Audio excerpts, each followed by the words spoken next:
Hey there, it's John Cody with Rewind Remix, and I'm here with Joey Knight, and we have a huge matchup this week. We have a top-rated offense against a top-rated defense. We have explosive running backs, explosive wide receivers, good quarterbacks, a touchdown, a play type of performance. I mean, this is going to be a game for the ages.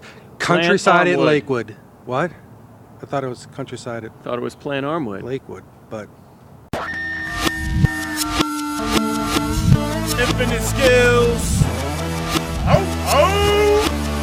You needed more, so you came to the source where they stay giving more than a ticker with some scores. Well, who you see when you need that fix? We got preps on lock with that Rewind Remix.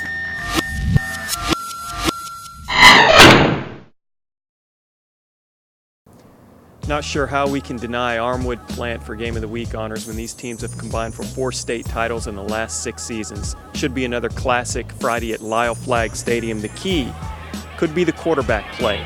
Philip Ely, the Plant Jr., hurt most of the season with back problems. He returned last week against Riverview, threw 10 passes, looked solid against an outmanned Sharks team. He will be facing an Armwood defense that is very young but is still very good. The Hawks are allowing 4.7 passing yards per attempt to their opponents, 0.8 rushing yards per attempt, and for the season in 3 games, the Hawks have allowed 212 total yards. By contrast, Hawks junior quarterback Josh Grady is coming off an effort against Wharton where he threw for nearly 300 yards in a 49-0 victory. He could flourish against a Plant defense that is stout. I'm going to go with the Hawks in a squeaker, 35-31. So far this season, Joey, I think Countryside can make a case for being the best team in Pinellas County, especially in light of Largo's recent struggles. This game this week, they're going to travel to Lakewood. The 3 keys to this game: number 1, Lakewood's defense. They have to stop Countryside running back Alton Taylor. Taylor has 604 yards rushing and 15 touchdowns already this season. But so far, that Lakewood defense has been pretty good. They've given up just over 2 yards a carry, 277 yards allowed on the season rushing, and only 141 yards passing. Number 2, Countryside's defense. They have been a little susceptible this season. We saw Bogey light them up a little bit in game 1. They have to make Lakewood pass. They have to take the run away from the Spartans. They have to stop Bernard Reedy, 462 yards and 9 touchdowns. You stop Reedy, you make them pass. They're only 15 for 49 throwing the ball through the air this season. That's the best route to victory for Countryside. And number 3, home field advantage. Lakewood is at home. They've been very good there. Last year, they were the only team to beat Largo. They did it at home. They did it coming back. There's going to be a huge crowd there. Corey Moore is going to rally the community. It will be a huge matchup. I think it comes down to who scores more touchdowns, Alton Taylor or Bernard Reedy. I think Taylor's going to get 1 more, and I think that will be the difference in the game. I like Countryside in this one, 28-23. Joey, those are 2 excellent games this week, but I think as far as importance goes, you might have to look at that Jesuit-Robinson game. In terms of playoff implications, it's the most important game in Hillsborough County. There's no question. This is for supremacy in Class 2A District 5. Jesuit is 3-1 after losing its season opener. They're flourishing behind a refurbished passing game, but the Knights are the real story in this game. 5 times in the last 40 years has Robinson started this season 3-0. This is one of those years. They're very athletic on both sides of the ball, and in an exciting game like this, and I think it will be exciting, I like the Knights, say 32-20.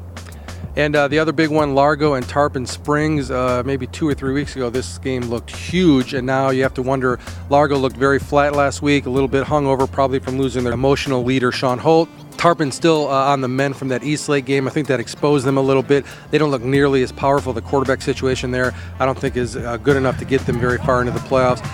I still, however, like Largo in this game. They've been in these bigger situations. Tarpon hasn't shown me they can win the big one yet, so give me Largo 27-19. Joey, every place to watch football in Tampa Bay has its own little distinctive quality. Zephyr Hill's no different. I think it's the coolest place to watch a high school football game, and not just because it's my alma mater. It's unique in the sense that you can bring your pickup truck and literally park it right alongside the stadium fence. You can have a tailgate party right there while you're watching the football game. It's probably the most unique place to watch a game that I've seen in this area. Oh, you just meet new people. You have, a lot of friends come around. It's not as crowded as the stands. Cook your food, feed everybody, make them happy. I got chicken and steak fajitas going. Mix it up. I do One time I'll do fajitas, or I'll go and do cheesesteaks, Philly cheesesteaks, hot dogs, hamburgers, steaks, potatoes. It's just whatever I feel like I'm in the mood for. And finally dragged down by number 2. Hey, Joey, let's whip around the county real quick. Let's start in Hillsborough, Tampa Bay Tech at Alonzo.